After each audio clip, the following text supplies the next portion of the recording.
हा आहे एडिस डास। एडिस डासापासून आपल्याला डेंगी होऊ शकतो।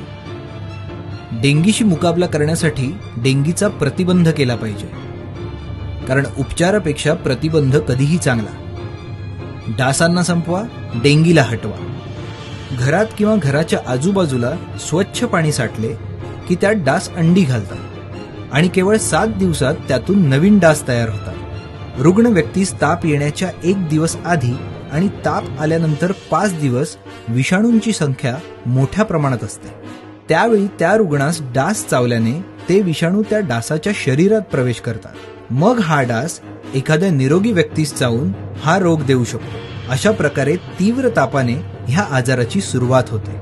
आता पाहूया डेंगीची लक्षणं काय असतात। तीव्र ताप येणे, डोके आणि डोळे दुखणे, स्नायूत वेदना होणे आणि रक्तस्राव होणे। रक्त चाचणी। कोणताही ताप अंगावर काढू नका, रक्ताची तपासणी करून घ्या। पहिल्या 5 दिवसात PCR या रक्त चाचणीने व नंतर एलाइजा या रक्त चाचणीने आजाराचे पक्के निदान होते। या 2 चाचण्यांव्यतिरिक्त NS1 व IgM या शीघ्र निदान पद्धती रॅपिड टेस्ट सुद्धा उपलब्ध आहेत, पण पक्क्या निदानासाठी PCR किंवा एलाइजा चाचणी करावी। 7 दिवसात पूर्ण डास तयार होतो, म्हणून आठवड्यातून 1 दिवस पुढील उपाययोजना करा। तसेच वैयक्तिक संरक्षण उपाय दिवसाही करावे। गप्पी मासे अळीचं कोष खातात।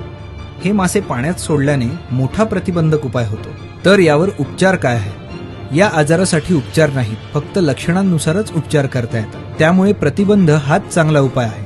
ॲस्प्रिन, डिस्प्रिन यासारखी औषधे घेऊ नका। डॉक्टरांच्या सल्ल्यानुसारच औषधोपचार करा।